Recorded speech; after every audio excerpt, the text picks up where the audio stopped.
panda, panda, panda, panda. I got broads in Atlanta, just to lean the family. Credit cards in the scammers, hitting the licks in the van. Legacies, family. Everybody, how we doing? Welcome to the Legendary Podcast. We are, it's been a while, I know, sorry. Been busy. Apologies.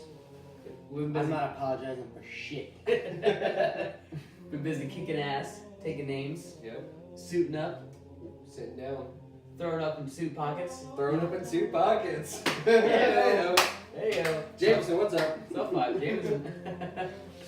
Yes. Alright, so we're gonna start today's podcast off with a little update, a little injury report moving forward, and take a look at some guys who may have laid down in the recent weeks. Yes, and I'll give you their status as to when they're coming back, that kind of thing. So first is going to be Alan Hearn with Jacksonville. He's out for week 11, should return after that. Phillip Rivers, he's in concussion protocol. Could be, he's the 4 o'clock game on Sunday. You might play that. If not, you'll see him the following week. Ty Montgomery, ribs. Wouldn't expect him this week, but it's not a serious injury. It's more or less bruised ribs. That could be week to week. Next 2 to 3 weeks, you'll see him back. Be at the end of our fantasy season there, maybe get him for the playoffs. Jeremy Hill is now in the injured reserve, so he's out, he's done. Aaron Jones, MCL, 3 to 6 weeks, fantasy-wise, he's done.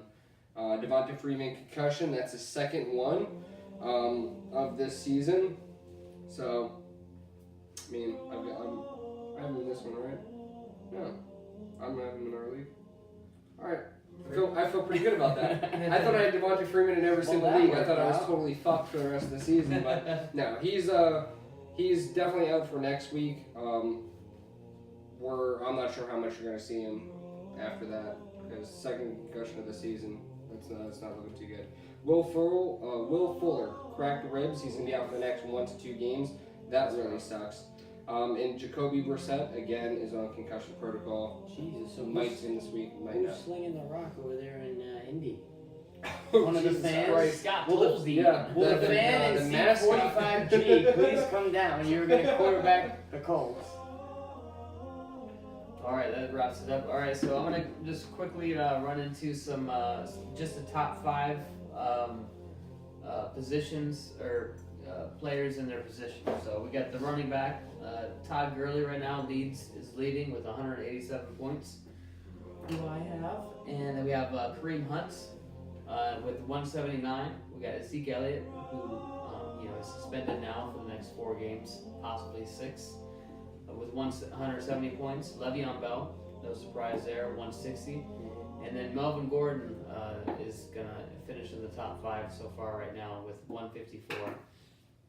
All right, next position, we got the quarterback. This should be surprising.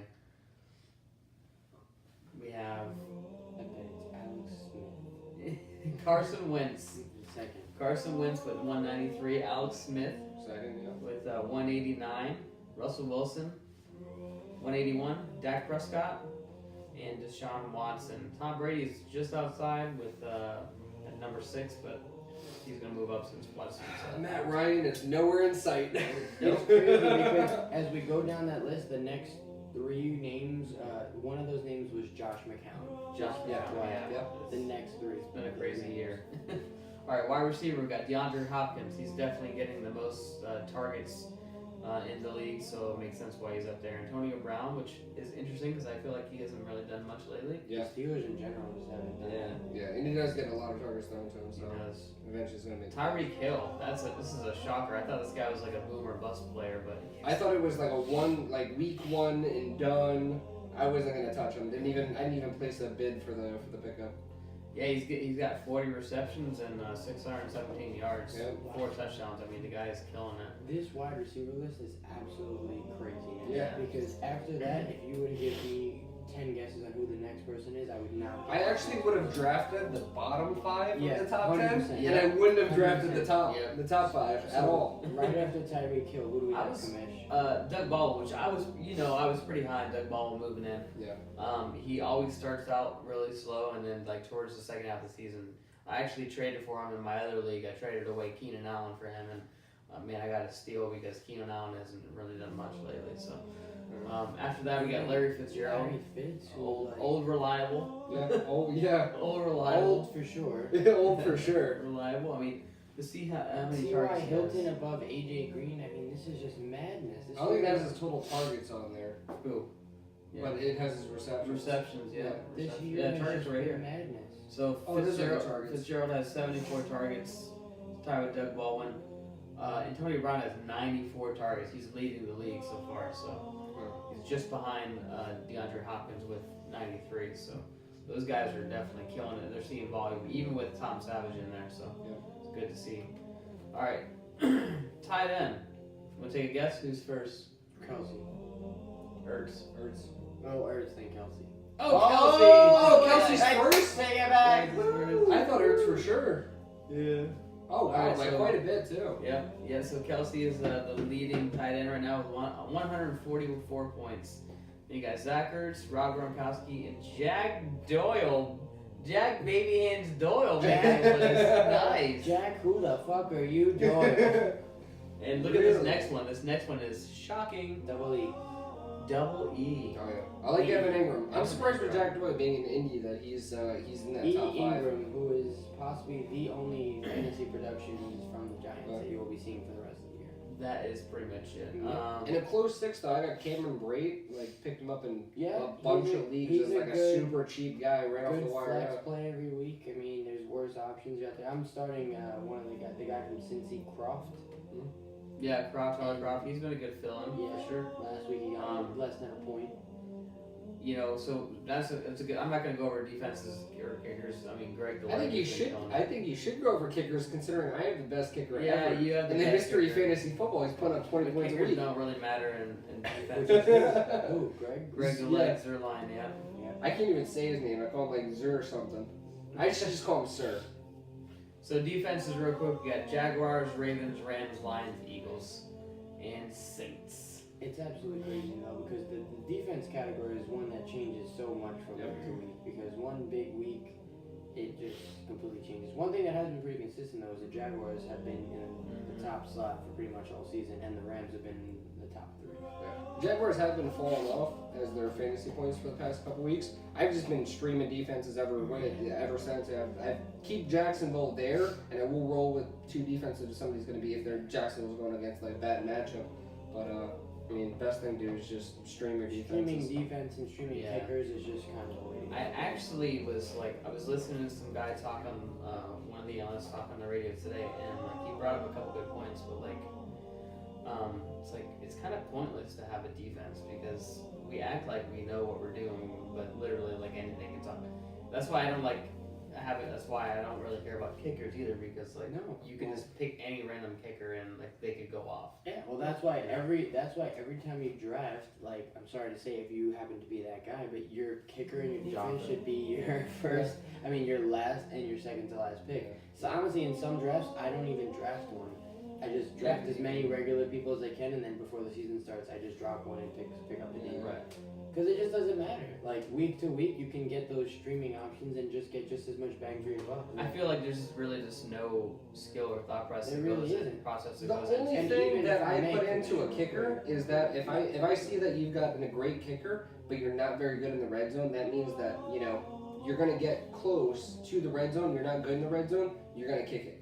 Yeah. You know what I mean? So Yeah. that's really the only thought process that could possibly go through for a kicker is you've got a bad offense, but you got a good kicker. Yeah, And and you're then gonna kick more field goals. the thing with defenses is their scores are always based on like one huge game, and then it completely dilutes. Yeah. And then their they're stats just Yeah. 5 points each week. exactly Yeah. because a bunch of these teams can have huge negative games, but if you have one huge positive game, it outweighs that, and it's just Right. the defensive stats are misleading. I personally think the 2 best defenses this year are the Jaguars and Detroit.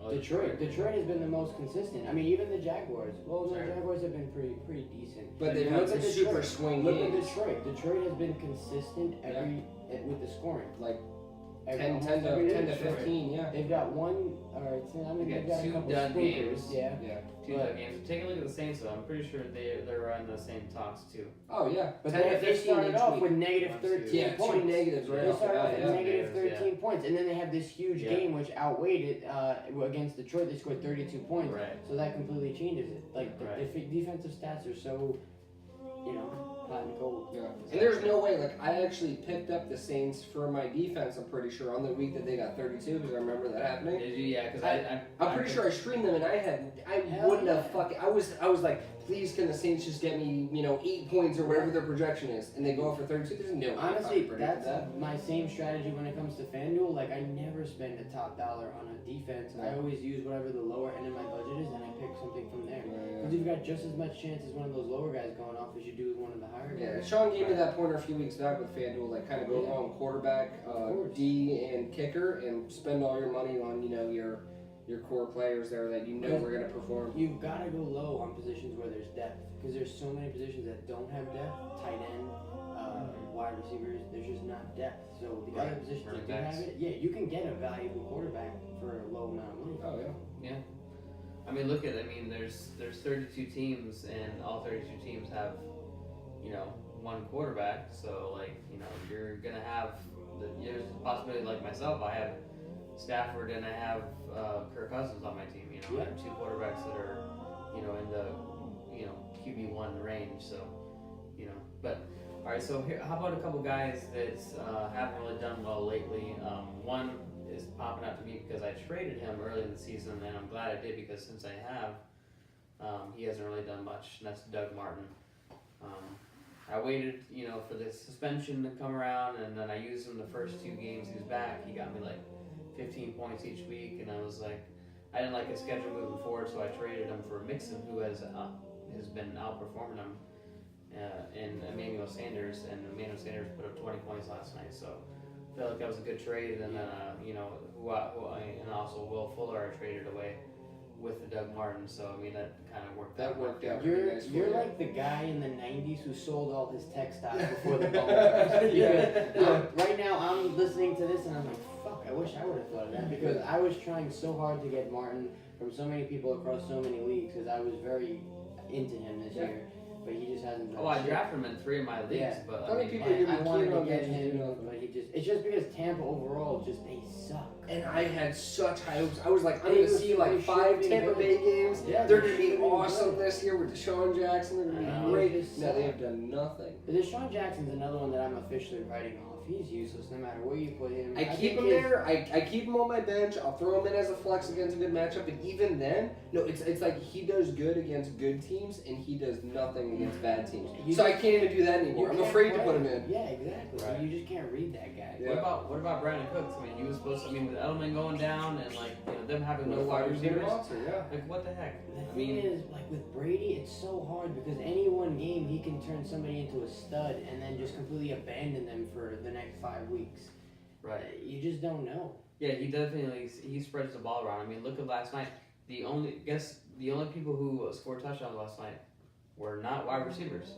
He scored. Deion Lewis scored 2 touchdowns. Yep. Rex Burkhead scored a touchdown, and then Dwayne Allen, the tight end, scored a touchdown. It's just impossible. I kind of wonder if there's any bad blood between Cooks and Brady, because that's kind of weird that there's not like more of a connection there. They definitely don't have a chemistry. And I've watched Brady play for many years now, and he doesn't have the same kind of chemistry with Cooks that he even has with like Hogan, who's only been on the team for 2 years. Yeah, it's weird You know, because so with those He main trusts guys going down, guys like Amendola. He Yeah. trusts obviously Edelman. He trusts even Burkhead now. I mean, Burkhead's pretty much the wide receiver in that offense now.